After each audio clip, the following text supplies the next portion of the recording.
Selamat malam pemirsa, di penghujung hari ini Kilas Nusantara membawa 3 berita menarik untuk Anda saksikan sambil menemani istirahat malam Anda. Pemirsa, Badan Amil Zakat Nasional menekankan pentingnya transformasi digital dalam proses berzakat. Cara-cara digital tersebut akan semakin memudahkan pengumpulan dan penyaluran dana zakat. Kemudian Dinas Koperasi Usaha Mikro Kecil dan Menengah Kota Bandung menginisiasi program pojok konsultasi hukum bagi para pelaku usaha pemula.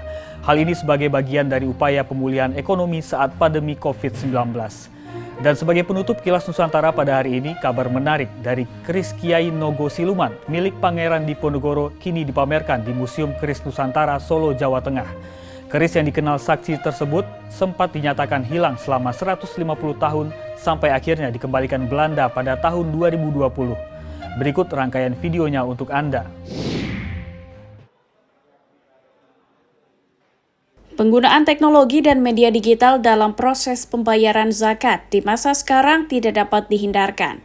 Demikian kata Wakil Ketua Badan Amil Zakat Nasional Basnas, Muhammad Mahdum. Berbicara dalam Konferensi Zakat Internasional secara daring Selasa 23 November, Mahdum menyebut zakat digital mempermudah pengumpulan hingga penyaluran dana zakat kepada mustahik atau pihak yang berhak menerima. The multi-platforms include Basnas platform, commercial platform, non-commercial platform, innovative platform, artificial intelligence platform, and social media platform. All these platforms are used in order to improve the optimization of zakat potential realization and to gain more trust from the public. Basnas berupaya terus memaksimalkan pelayanan zakat melalui cara-cara digital, mulai dari memperbaiki media digital yang digunakan, meningkatkan kapasitas SDM hingga mendorong regulasinya. Mengenai regulasi, kata Mahdum, ada 3 alasan mengapa hal ini menjadi penting. Regulasi akan menyediakan panduan zakat digital bagi lembaga amil zakat, juga menjaga kepatuhan lembaga akan hukum syariah, serta memberikan perlindungan hukum bagi semua pihak yang terkait. Dari Jakarta, tim kantor Berita Antara mewartakan.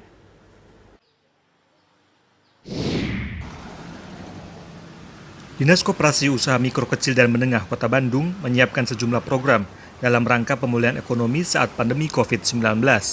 Salah satu programnya yakni pojok konsultasi hukum bagi pelaku UMKM pemula yang hendak terjun ke dunia usaha.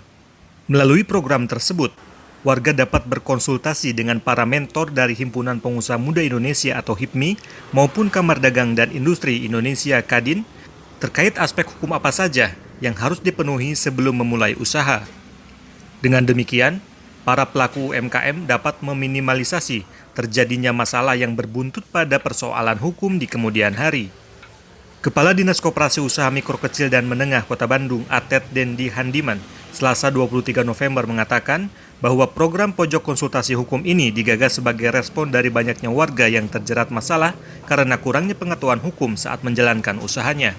Selain itu, program ini juga sejalan dengan amanat peraturan pemerintah nomor 7 tahun 2011 tentang kemudahan perlindungan dan pemberdayaan UMKM yang mewajibkan pemerintah daerah melakukan pendampingan hukum termasuk pembiayaannya.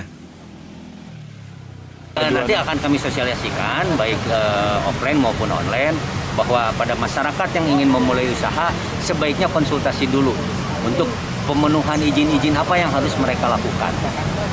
Sehingga nanti kami akan memberikan bimbingan dari mulai perizinan, kemudian apabila ada semacam perjanjian kerjasama juga formatnya nanti akan kami bimbing sehingga tidak merugikan pelaku UMKM tadi, antara hak dan kewajibannya menjadi seimbang.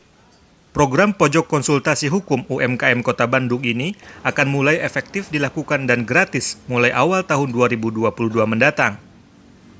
Dari Bandung, Jawa Barat, Mardian Syah Afghani, Kantor Berita Antara, mewartakan.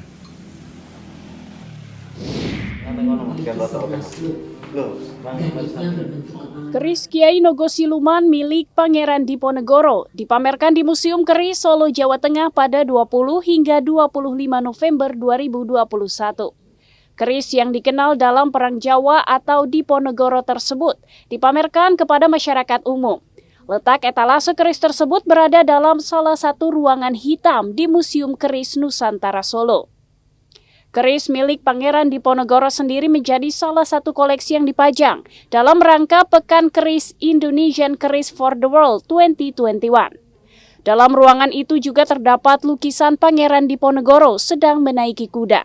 Terdapat juga narasi yang menjelaskan cerita mengenai keris Kiai Nogosiluman untuk memudahkan masyarakat yang berkunjung sehingga memahami sejarah masa lampau.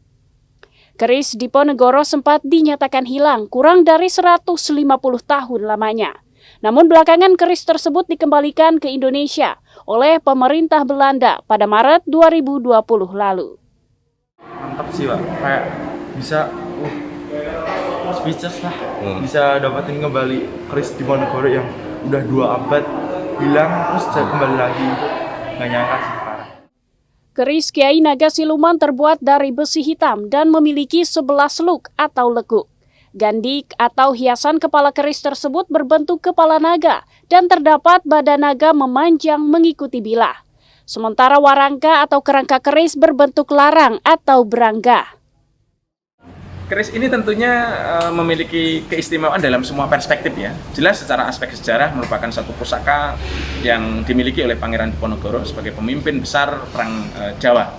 Kemudian dari segi aspek visualnya, keris ini dibuat dari teknologi yang sangat tinggi dalam konteks penempaan pamornya. Kemudian juga perpaduan dengan teknik pahatnya, dibuat dari emas, kemudian juga dengan pola garap yang sangat halus, sehingga mencerminkan keris ini menjadi salah satu masterpiece. Ini adalah pertama kalinya keris Kiai Nogosiluman keluar dari Museum Nasional Jakarta sejak dikembalikan Belanda. Terakhir, keris ini sempat dipamerkan pada Desember 2020 lalu. Dari Solo, Jawa Tengah, Denik Apriani, Kantor Berita Antara, mewartakan.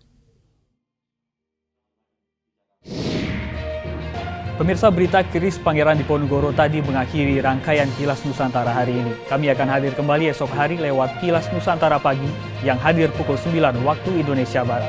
Selamat beristirahat dan sampai jumpa.